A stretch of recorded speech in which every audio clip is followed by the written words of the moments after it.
आज एकनाथ शिंदे ने एक बहुत बड़ा हिंट दिया। उन्होंने प्रेस कॉन्फ्रेंस की, कहा कि उन्हें बीजेपी का सीएम बनने से कोई आपत्ति नहीं है। जो पीएम मोदी और गृहमंत्री अमित शाह फैसला लेंगे उन्हें मंजूर है। यानी एकनाथ शिंदे ने एक तरह से आज सरेंडर किया। आइए आपको सुनाते हैं शिंदे ने बीजेपी के सीएम को लेकर क्या कहा। कल आदरणीय प्रधानमंत्री जी से भी बात की, उनको भी कहा सरकार बनाने में हमारी तरफ से कोई अड़चन नहीं है, आप निर्णय ले लो। जैसे आपके भारतीय जनता पार्टी को आपका निर्णय अंतिम रहता है। हम भी महायुति के कौन लीडर है, एनडीए के लीडर कौन है, मोदी जी है, अमित भाई है। तो उनको कहा कि मैंने अमित भाई जी को भी फोन किया, मोदी जी को भी फोन किया। सरकार बनाने में हमारी तरफ से कोई भी रुकावट, कोई भी अड़चन, कोई भी कुछ भी किसी भी तरह का अड़ंगा नहीं है। आप बेशक आप निर्णय ले लो, उस निर्णय की तामील हो जाएगी, निर्णय की अमल हो जाएगी। और मैं आज आप सबको कहता हूं कि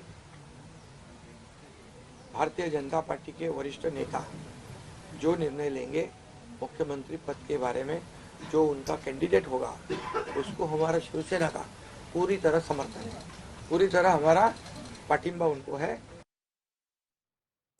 सवाल यही है कि एकनाथ शिंदे के ऐलान को अब क्या माना जाए। जिस तरह से एकनाथ शिंदे कह रहे हैं कि उन्हें बीजेपी का सीएम मंजूर है, तो क्या अब देवेंद्र फडणवीस फिर महाराष्ट्र के सीएम बन सकते हैं?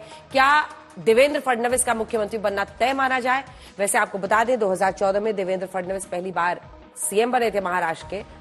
फिर 19 में देवेंद्र फडणवीस ने 23 नवंबर को सुबह सुबह 8 बजे सीएम पद की शपथ लेकर सबको चौंका दिया था।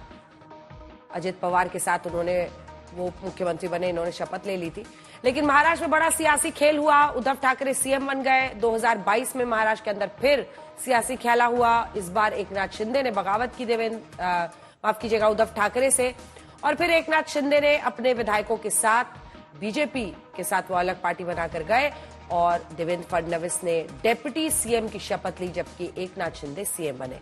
लेकिन अब की बार क्या फिर से देवेंद्र फडणवीस सीएम पद की शपथ लेंगे? एकनाथ शिंदे के ऐलान के बाद फडणवीस दिल्ली के लिए रवाना हो जाते हैं और ये भी कहते हैं कि जल्दी महाराष्ट्र में सरकार का गठन होगा।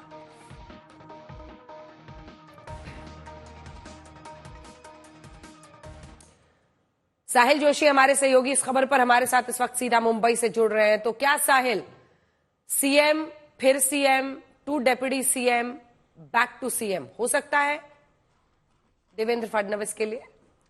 जी बिल्कुल, नहीं बिल्कुल हो सकता है अंजना। आज की स्थिति में जिस तरीके से ये हुआ है, और जहां तक मेरी जानकारी है कि कल इसके बारे में जानकारी मिल चुकी थी एकनाथ शिंदे को, और उसके बाद आज की प्रेस कॉन्फ्रेंस हुई है। इसलिए 3 दिन पहले हमने जो देखा, 3 दिन तक जो महाराष्ट्र में हमने देखा 23 तारीख से, कि लगातार एकनाथ शिंदे की तरफ से अलग अलग चीजें पार्टी के उनके लोग कह रहे थे। कभी मराठा फेस के बारे में बात कर रहे थे, कभी चुनाव जीतने को लेकर बात कर रहे थे। वो सारी चीजें कहीं ना कहीं रोक दी गई और आज प्रेस कॉन्फ्रेंस लेकर उन्होंने पहली बार इस बारे में जो भी बात थी वो साफ करके रख दी। अब देवेंद्र फडणवीस ही क्यों? क्योंकि उनका चेहरा प्रोजेक्ट किया गया था बीजेपी की तरफ से प्रधानमंत्री मोदी के साथ में, कि देवा भाव के साथ हम लोग महाराष्ट्र आगे बढ़ाएंगे। तो एक नेचुरल क्लेम देवेंद्र फडणवीस का होता है। लेकिन सवाल ये इसलिए उठ रहे हैं क्योंकि इससे पहले हमने देखा कि भाई मध्य प्रदेश, राजस्थान या छत्तीसगढ़ में अचानक नए चेहरे सामने आ गए जिनके बारे में किसी ने शायद सोचा ही नहीं था। तो क्या ये चीज महाराष्ट्र में हो सकती है? इसीलिए ये सारे सवाल उठते हैं। लेकिन महाराष्ट्र की स्थिति भी अलग है, और खास करके मेरा मानना है कि जो इकोनॉमिक सिचुएशन है आज की स्थिति में, जो फाइनेंशियल प्रोमिसेस किए गए, इकोनॉमिक प्रोमिसेस किए गए हैं अलग अलग चीज पर चुनाव के पहले और चुनाव जीतने के लिए हम कह सकते हैं, अब उसे पूरा करना है तो एक अलग तरीके से सरकार चलानी पड़ेगी। और ऐसे में जिसके पास एडमिनिस्ट्रेटिव वो स्ट्रेंथ है, जिसने 5 साल सरकार चलाई है, वो एक नेचुरल क्लेमेंट और नेचुरल चॉइस भी बन सकता है। तो मेरे ख्याल से देवेंद्र फडणवीस बनने चाहिए मुख्यमंत्री। इस बार बीजेपी की चॉइस वही होंगे। लेकिन फिर भी जब तक अधिकृत घोषणा होती नहीं है तब तक हम रुकते हैं, देखते हैं कि क्या होता है। लेकिन आज की स्थिति में जो महाराष्ट्र में हवा बनी हुई है वो यही बनी हुई है कि देवेंद्र फडणवीस महाराष्ट्र के नए मुख्यमंत्री बन सकते हैं।